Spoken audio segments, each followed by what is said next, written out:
കുരിശിൽ കൊല്ലുകയും ചെയ്യും. എന്നാൽ മൂന്നാം ദിവസം ഞാൻ ഉയർത്തെഴുന്നേൽക്കുമെന്ന് യേശുക്രിസ്തു പ്രസ്താവിച്ചു.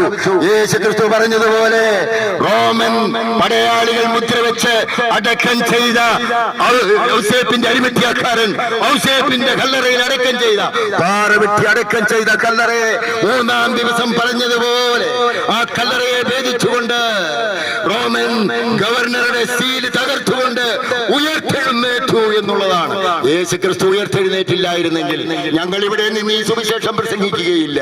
സാധാരണ മനുഷ്യരെ പോലെ ജനിക്കുകയും ജീവിക്കുകയും മരിക്കുകയും ചെയ്ത, അല്ലെങ്കിൽ മഹാന്മാരെ പോലെ വിവിധ ആശയങ്ങളെ ഈ ഭൂമിയിൽ പ്രദാനം ചെയ്ത മഹിതാശയന്മാരെ പോലെ അങ്ങനെ കണക്കാക്കാമായിരുന്നു.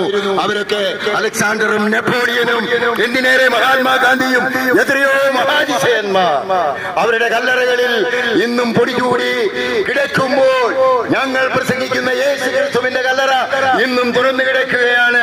ബേത്ലഹേമിലെ പലസ്തീനയിലെ ആ കല്ലറയിൽ ചെല്ലുമ്പോൾ നോക്കിയാൽ കാണാം, ആ കല്ലറ തുറന്നു കിടക്കുക.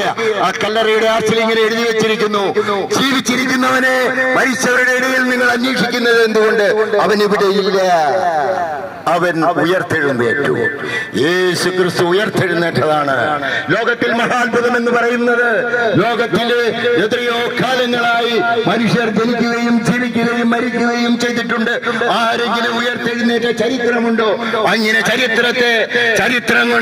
ചരിത്രത്തെ രണ്ടായി വിഭജിച്ചുകൊണ്ട് BC എന്നും AD എന്നും വിഭജിച്ചുകൊണ്ട് ചരിത്രത്തിലൂടെ യാത്ര ചെയ്ത് ചരിത്രം കണ്ട ഏക ചരിത്ര പുരുഷനാണ് കർത്താവായ യേശുക്രിസ്തു.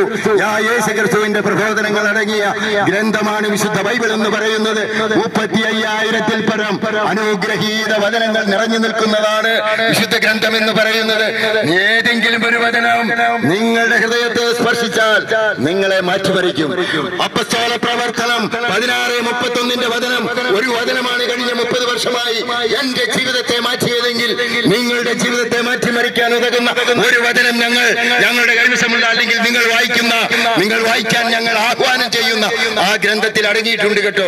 നിങ്ങളുടെ സകല പ്രശ്നങ്ങൾക്കും ഉത്തരം ആ ഗ്രന്ഥത്തിൽ നിലകൊള്ളുകയാണ്. ആ ഗ്രന്ഥം വായിച്ച് അതിൽ നിന്ന് പ്രചോദനം ഉൾക്കൊണ്ട് പുതിയൊരു സൃഷ്ടിയായിക്കൊണ്ട് ഒരു പുതിയ സൃഷ്ടിയാവുക എന്നതാണ് പരമപ്രധാനം. യേശുവിലായിരിക്കുന്നവൻ പുതിയ സൃഷ്ടിയാണ്. അതുകൊണ്ട് ഒരു പുതിയ സൃഷ്ടിയായിക്കൊണ്ട് പുതിയൊരു ജീവിതത്തിലേക്ക് കടന്നു വരാൻ നിങ്ങളെ ഏവരെയും ക്ഷണിച്ചുകൊണ്ട് 2019 കോവിഡ് എന്ന മഹാമാരി ലോകത്തെ നിരവധി വ്യക്തികളെ, സെലിബ്രിറ്റികളെ, ലക്ഷക്കണക്കിന് ആളുകളെ ഈ ഭൂമുഖത്ത് നിന്ന് തുടച്ചു നീക്കിയ ആ കോവിഡ് പോലും ഈ 2 വർഷക്കാലം കൊണ്ട് 13 വകഭേദം സംഭവിച്ചു. നമ്മളൊക്കെ 50, 30, 40, 70, 80 വർഷം